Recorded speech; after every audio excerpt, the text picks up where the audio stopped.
কথায় আছে না, শখের দাম ৮০ তোলা। তো সেই রকম হয়েছে আজকের ব্যাপারটা আমার। মানে খুবই ইচ্ছে হইতেছে যে কোথাও একটু ঘুরতে যাই। তো ফাইনালি হচ্ছে আমরা ৩ জন মিলে ওইখানে গেছি।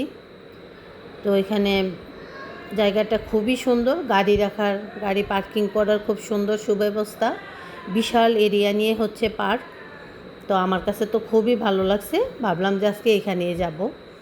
তো এটা হচ্ছে পার্কের গেট, এই যে আই লাভ গোল্ডেন স্পুন। তো এটা খুবই ভালো লাগছে আমার। তো এখানে যাওয়ার পর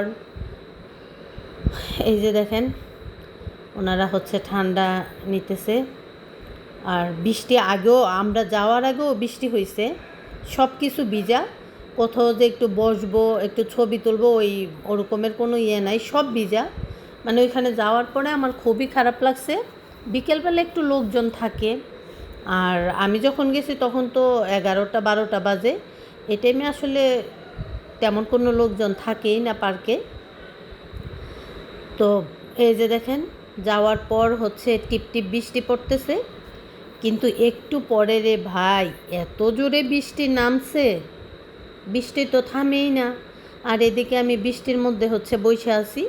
যদিও আমি বসেছিলাম, আমার সাথে যারা গেছে 2 জন, ওনারা হচ্ছে বলে যে টাকা দিয়ে আসছি ঘোরার জন্য, টাকা খরচ করিয়া যতই বৃষ্টি হোক আমাদের আনন্দ মাটি করা যাবে না। তো তারা হচ্ছে দোলনার মধ্যে হচ্ছে ভিজে ভিজেই দোলার সিদ্ধান্ত নিছে। আমি বলি না, আমি ভিজতে পারবো না, আর ভিজলে হচ্ছে কিভাবে যাব বাসায়। না, তারা হচ্ছে ভিজে ভিজেই হচ্ছে দোলনার মধ্যে যেয়ে বসা লাগবে। ওদের হচ্ছে এমন চিন্তা ভাবনা। ওই যে দেখেন দোলনার মধ্যে ভিজে ভিজে হচ্ছে দুলতেছে। এই হচ্ছে শখ, তো শখই কোনোভাবেই থামানো যাবে না। তো প্রচণ্ড বৃষ্টি ছিল, সে কারণে খুবই মন খারাপ লাগছে যে এত শখ করে আসলাম আর এমন হয়ে গেল। তো খুবই সুন্দর স্পেস, সবাই হচ্ছে ফ্যামিলির সবাইকে নিয়ে যাইতে পারবেন। অনেক সুন্দর জায়গা, আমার খুব ভালো লাগছে, বিশেষ করে ছবি তোলার জন্য খুবই সুন্দর জায়গাগুলো। আর ফুল গাছটা ছিল বিভিন্ন হচ্ছে। এই যে দেখেন, এই যে একটা রিক্সা, এটার মধ্যে ছবি তুললে কেমন লাগবে বলেন। তো আমার যদিও ইচ্ছে ছিল, কিন্তু বৃষ্টির কারণে সব কিছু ভিজা, আমি কোনোভাবেই মানে ভিজতে রাজি না। আমার হচ্ছে কাপড় চোপড় ভিজা গেলে আমার খুবই খারাপ লাগে।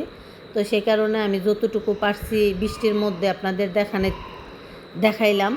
তো আপনাদের কার কার ভালো লাগছে অবশ্যই এখানে যাবেন ঘোরার জন্য। আমার কিন্তু খুব ভালো লাগছে। আর যদি আমার সাথে আমার প্রিয় লোকজন যাইতো বা থাকতো তাহলে হয়তো আরও বেশি ভালো লাগতো। তারপরও আর এই যে দেখেন এখানে হচ্ছে সব ধরনের খাবারের ব্যবস্থা আছে, আপনি অর্ডার দিবেন, একটু সময় করে দিতে হয় আর কি, ওনারা সাথে সাথে রেডি করে দিবে। তো আজকের মতো বিদায়, আল্লাহ হাফেজ।